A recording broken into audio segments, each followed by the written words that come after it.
Baik, Assalamualaikum warahmatullahi wabarakatuh. Perkenalkan, saya Muhammad Tazkiyah Nur Habdi Gumbira. Saya merupakan mahasiswa dari Institut Pertanian Bogor dari Sekolah Vokasi dari Prodi Teknik dan Manajemen Lingkungan angkatan 56. Di sini saya akan eh, memberikan memaparkan hasil identifikasi saya sendiri mengenai pencemaran udara di tempat saya sendiri, di mana untuk pengamatan sendiri dilakukan di tempat indoor dan outdoor. Langsung saja.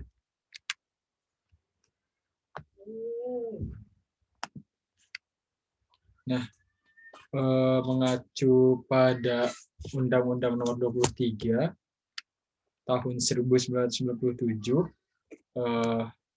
Pasal 1 ayat 12 tentang pencemaran lingkungan, di mana pencemaran udara sendiri didefinisikan sebagai pencemaran yang disebabkan oleh aktivitas manusia sendiri, seperti pencemaran yang berasal dari pabrik, kendaraan bermotor, pembakaran sampah, sisa pertanian, dan peristiwa alam seperti kebakaran hutan, mungkin bisa letusan gunung berapi, dan yang mengeluarkan gas dari letusan gunung berapi itu kan mengeluarkan gas, debu, kayak gitu. Nah, lalu yang terakhir mungkin dari letusan gunung berapi ini juga bisa berupa awan panasnya.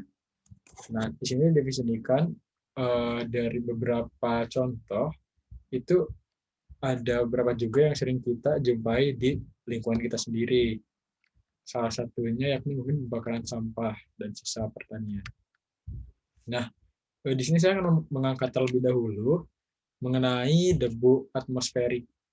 Debu atmosferik ini bisa disebut polutan yang dapat mencemar pada udara. Nah, untuk contohnya sendiri yang disebut polutan ini apa sih? Kayak jelaga, terus asap, dan juga bisa silika, tanah liat, hewan, dan tumbuhan yang busuk yang itu bisa menghasilkan bau, terus bahan organik dari kain, industri tekstil, dan sebagainya, serta fragmen dari logam. Nah, ini untuk pengamatan saya sendiri di tempat yang indoor, di mana untuk gambar yang pertama ini di dapur rumah saya sendiri. Untuk di dapur rumah saya sudah ada kaca untuk keluarnya kan dari kompor ini, hasil misal ketika kita masak atau apa kan pasti ada saja ketika kita masak itu menghasilkan bau. Nah, baunya ini langsung terbuang di kaca yang atasnya ini dan langsung keluar dari menggunakan blower ini atau exhaust fan. Nah, jadi blower ini kan bisa disebut baling-baling penyedot udara juga. Sebenarnya blower ini bisa dalam ataupun luar ruangan, yang nantinya ini itu untuk proses pergantian udara yang sudah dipakai itu.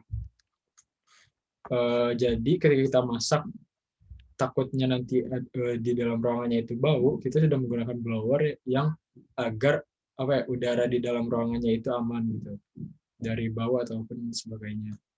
Nah, yang gambar yang selanjutnya ini di ruang tamu ini sudah terdapat kaca juga untuk ventilasinya. Dan kebetulan di daerah saya dataran tinggi, jadi daerahnya dingin, sehingga ruangannya lumayan tertutup.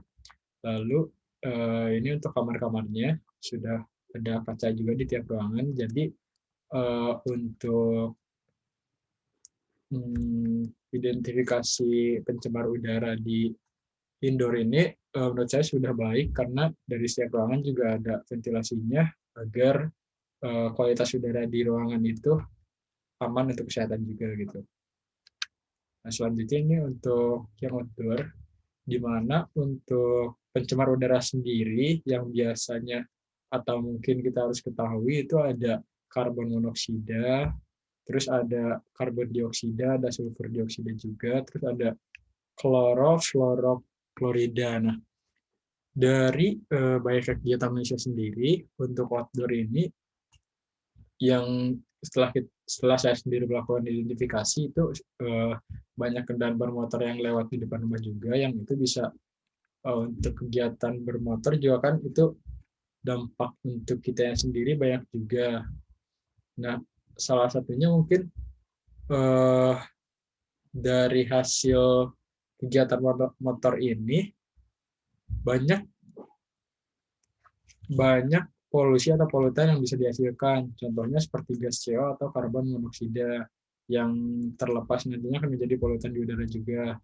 Lalu sebenarnya tidak heran jika asap kendaraan bermotor ini menjadi penyumbang apa ya, penyumbang terbesar penyebab pencemaran udara sendiri.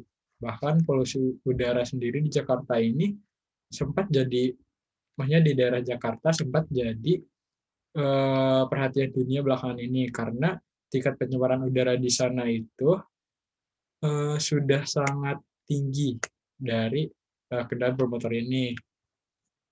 Lalu dari karbon monoksida ini sendiri, kita ini bisa keracunan gasnya itu dari gas karbon monoksida ini, yang nantinya dapat ditandainya itu salah satu penyakitnya itu yang telah disebutkan oleh dosen saya sendiri, yakni ada eh, seperti kepala pusing, terus ada juga sakit kepala yang disertai dengan mual-mual juga. Lalu dari kendaraan bermotor ini bisa menghasilkan nitrogen oksida juga, yang nitrogen oksida ini kedua bentuk nitrogen oksida yaitu NO dan juga NO2, yang tentunya sudah harus kita ketahui juga untuk nitrogen oksida ini sangat berbahaya bagi manusia. Lalu untuk kegiatan motor ini juga bisa berupa belerang oksida bahkan hidrokarbon. Nah, selanjutnya ini ada gambar tumpukan sampah juga, yang dimana untuk tumpukan sampah ini sendiri bukan hanya bau tidak sedap polusi yang ditimbulkan dari tumpukan sampah, tapi juga dapat membentuk gas metana yang membahayakan bagi kesehatan manusia juga. Lalu ada gambar pembakaran juga, itu di dekat rumah saya sendiri kebetulan, seperti tempat pembuangan warga yang tentunya akan dibakar. Nah, dari kegiatan membakar tumpukan sampah ini sendiri, bagian luar yang cukup mendapat oksigennya itu dari pembakaran ini, biasanya dia akan menghasilkan karbon dioksida. Lalu sementara bagian dalam tumpukan sampah yang paling dalam gitu itu biasanya gimana? Tidak mendapatkan oksigen yang cukup, atau dikata lain kan kekurangan oksigen yang nantinya bisa menghasilkan karbon monoksida seperti itu. Nah, untuk kegiatan timbunan sampah ataupun pembakaran sampah di sekitar lingkungan masyarakat ini sangat tidak baik untuk kualitas udara di sekitar kita juga, karena dua-duanya sama-sama berbahaya bagi kesehatan manusia. Nah, ini untuk identifikasinya untuk outdoor di luar rumah saya sendiri. Setiap ruangan yang telah tadi saya sebutkan sudah menggunakan kaca juga. Jadi untuk ventilasi dalam ventilasi untuk orang-orang di rumah juga sudah tercukupi, karena aman gitu, udara yang masuk itu sudah sangat cukup untuk orang-orang di dalamnya. Mungkin cukup sekian dari saya untuk identifikasi pencemar udara pada pertemuan kali ini. Mohon maaf bila masih ada kekurangan dan juga kesalahan dalam pengucapan kata. Saya mohon dimaafkan. Terima kasih.